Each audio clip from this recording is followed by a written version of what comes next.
aniga oo ah xildhibaan Zeynab Maxamed Caamir isku magacaaba aniga la ismagacaabay hooyadii baarlamaanka joogta 22 sanadood waxa ina sheegaya hooyoy anaga waxaan mas'uul ka nahay shacabka Soomaaliyeed mas'uul ka nahay meel ilaa loo yacday ilaa meesha u dambaysa mas'uul ka nahay waxaan ka xumahay iyadoo baarlamaanka la dhisay bishii hore ee ilaa hadda maanta nasiib darro maanta u horeysay 70 xildhibaan toddobaadka xildhibaan oo tabina boqolkiiba waxa waa dadkii joogay dadkii hore dhalinyarada cusub hadda soo gashay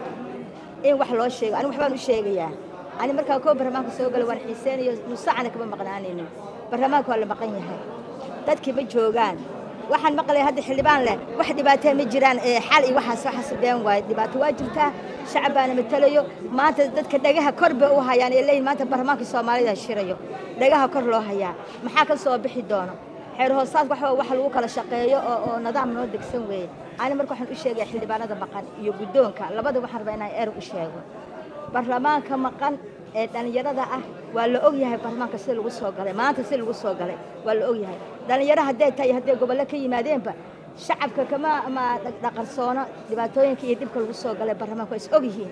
anigoo intaas oo dhibaato ay soo maray oo baarlamaanka waxaan u soo maray maanta inaan shaqeyn waayo korankii buuxin waayo hota sharaf darro waxa u tahay dadkii soo doortay shacabkii soo doortay ay sharaf darro u tahay xildhibaanadaas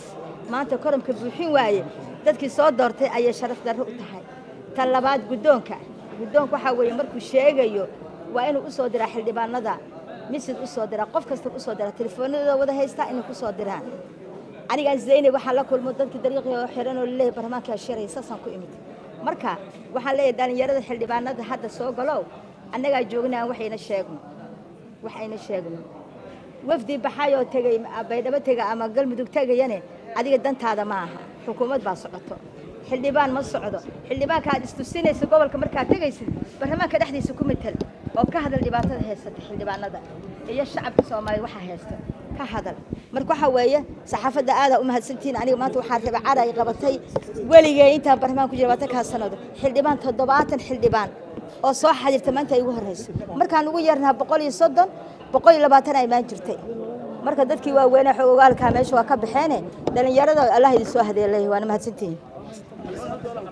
shirkadda Hormuud Telecom waxay macaamiisheeda u samaysay qiimo dhimis ballaaran xirmooyinka internetka iyo kaarka ku hadalka ee adeega Anfac Plus xirmada cusub ee 25 senti waxaa laga dhigay 400 MB iyo 10 daqiiqo oo ku hadalka gudaha ah halka xirmada 0.5 kana laga dhigay 850 MB iyo 30 daqiiqo oo ku hadalka gudaha ah xirmada $1 waxaa laga dhigay 2 GB oo internet data ah 100 daqiiqo oo ku hadalka gudaha ah iyo 50 fariin qoraaleed $2 waxaad ku heli kartaa 5 GB oo data ah 200 oo daqiiqo oo ku hadalka gudaha ah iyo 100 fariin qoraaleed $5 waxaad ku heli kartaa 12 GB 500 oo daqiiqo oo ku hadalka gudaha ah iyo 150 fariin qoraaleed $10 waxaad ku heli kartaa 28 GB oo internet data ah 1000 daqiiqo oo ku hadalka gudaha ah 2 daqiiqo oo dibadda ah iyo 300 oo fariin qoraaleed ah ugu shubo EVC Plus-kaaga xidig 724 xidig nambarka xidig lacagta 4 gees ama kaarka ku hadalka xidig 126 4 gees kadibna raac tilmaamaha